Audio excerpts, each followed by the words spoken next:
ആകാശവാണി. നമസ്കാരം. പ്രത്യേക വാർത്താ ബുള്ളറ്റിൻ വായിക്കുന്നത് ഹരിഷ്ണ. 130ാമത് ഭരണഘടനാ ഭേദഗതി ബിൽ സംയുക്ത പാർലമെന്ററി സമിതിക്ക് വിട്ട് ലോക്സഭ. ഭരണഘടനാ ഭേദഗതി ബിൽ ഉൾപ്പെടെ 3 സുപ്രധാന ബില്ലുകൾ കേന്ദ്ര ആഭ്യന്തരമന്ത്രി അമിത് ഷായാണ് ലോക്സഭയിൽ അവതരിപ്പിച്ചത്. ബില്ലിനെതിരെ അതിരൂക്ഷമായ പ്രതിഷേധമാണ് പ്രതിപക്ഷ അംഗങ്ങളിൽ നിന്നുമുണ്ടായത്. തുടർന്ന് 3 ബില്ലുകളും സംയുക്ത പാർലമെന്ററി സമിതിക്ക് വിടുകയായിരുന്നു. ഓൺലൈൻ ഗെയിമിംഗ് ബില്ലും ലോക്സഭ ഇന്ന് പാസാക്കി. പ്രതിപക്ഷ പ്രതിഷേധത്തിനിടെ കേന്ദ്രമന്ത്രി അശ്വിനി വൈഷ്ണവാണ് ബിൽ അവതരിപ്പിച്ചത്. ഓൺലൈൻ ഗെയിമിംഗിന്റെ സാമൂഹിക സാമ്പത്തിക പ്രത്യാഘാതത്തിൽ നിന്നും യുവജനങ്ങളെ സംരക്ഷിക്കാൻ ലക്ഷ്യമിടുന്നതാണ് പ്രസ്തുത ബിൽ. പ്രധാനമന്ത്രി നരേന്ദ്രമോദി മറ്റന്നാൾ ബീഹാറും പശ്ചിമ ബംഗാളും സന്ദർശിക്കും.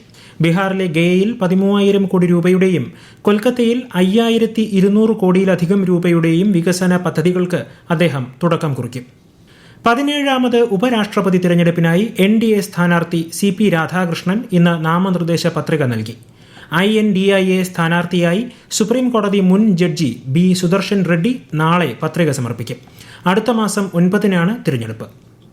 ലൈഫ് പദ്ധതി പ്രകാരം നിർമ്മാണ പുരോഗതിയിലുള്ള 1,27,601 വീടുകൾക്ക് വായ്പാ വിഹിതം ലഭ്യമാക്കുന്നതിനായി 1,100 കോടി രൂപ അനുവദിക്കാൻ സംസ്ഥാന മന്ത്രിസഭാ യോഗം അനുമതി നൽകി.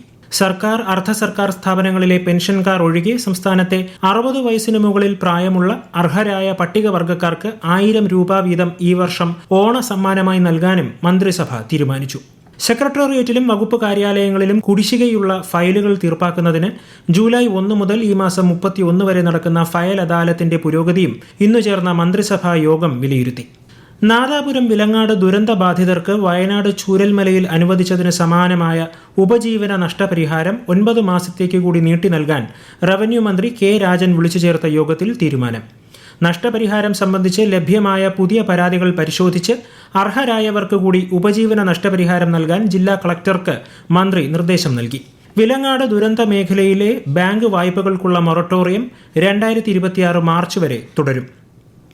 സംസ്ഥാനത്തെ സ്കൂൾ ഉച്ചഭക്ഷണ പദ്ധതിയുടെ ഗുണഭോക്താക്കളായ എല്ലാ വിദ്യാർത്ഥികൾക്കും ഓണത്തിന് 4 കിലോഗ്രാം അരി വീതം വിതരണം ചെയ്യുമെന്ന് മന്ത്രി V. ശിവൻകുട്ടി.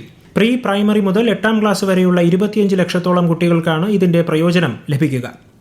കോഴിക്കോട് മെഡിക്കൽ കോളേജിൽ ചികിത്സയിൽ കഴിയുന്ന 11 വയസ്സുകാരിക്ക് അമീബിക് മസ്തിഷ്ക ജ്വരം സ്ഥിരീകരിച്ചു.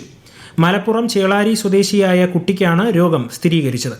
ഇതോടെ അമീബിക് മസ്തിഷ്ക ജ്വരം ബാധിച്ച് കോഴിക്കോട് ചികിത്സയിൽ ഉള്ളവരുടെ എണ്ണം 3 അതേസമയം അമീബിക് മസ്തിഷ്ക ജ്വര പരിശോധനാ ഫലം ലഭിക്കുന്നതിൽ കാലതാമസം നേരിടുന്നതായി പ്രചരിക്കുന്ന വാർത്ത അടിസ്ഥാനരഹിതമാണെന്ന് സ്റ്റേറ്റ് പബ്ലിക് ഹെൽത്ത് ലാബ് അറിയിച്ചു. BJP മുതിർന്ന നേതാവും കേന്ദ്ര ആഭ്യന്തര മന്ത്രിയുമായ അമിത് ഷാ വെള്ളിയാഴ്ച കേരളത്തിലെത്തും. കൊച്ചിയിൽ BJP സംസ്ഥാന നേതൃയോഗം അദ്ദേഹം ഉദ്ഘാടനം ചെയ്യും.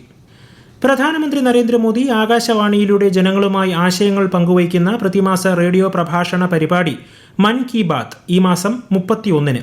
മൻ കി ബാത്തിന്റെ 125ാം പതിപ്പാണിത്. പരിപാടിയിലേക്കുള്ള ആശയങ്ങളും അഭിപ്രായങ്ങളും 1800-11-7800 എന്ന ടോൾ ഫ്രീ നമ്പറിലൂടെയും Narendra Modi app, MyGOV open forum എന്നിവയിലൂടെയും ഈ മാസം 29 വരെ പങ്കുവയ്ക്കാം. സമ്പൂർണ്ണ ഡിജിറ്റൽ സാക്ഷരത നേടിയ ഇന്ത്യയിലെ ആദ്യത്തെ സംസ്ഥാനമായി കേരളം. ഈ ചരിത്ര നേട്ടത്തിന്റെ പ്രഖ്യാപനം മുഖ്യമന്ത്രി പിണറായി വിജയൻ നാളെ തിരുവനന്തപുരത്ത് നിർവഹിക്കും. 21,87,667 പഠിതാക്കളാണ് മൂല്യനിർണ്ണയത്തിൽ വിജയിച്ച് ഡിജിറ്റൽ സാക്ഷരത കൈവരിച്ചത്.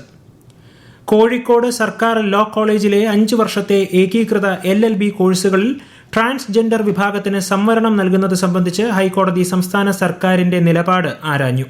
ലോ എൻട്രൻസ് പരീക്ഷ എഴുതി റാങ്ക് ലിസ്റ്റിൽ ഉൾപ്പെടാനുള്ള മാർക്ക് നേടിയ വിദ്യാർത്ഥിയാണ് സംവരണത്തിനായി കോടതിയെ സമീപിച്ചത്. റോഡ് പരിപാലനത്തിലെ വീഴ്ചയെ തുടർന്ന് മലപ്പുറം ജില്ലയിലെ 3 ഉദ്യോഗസ്ഥർക്ക് സസ്പെൻഷൻ.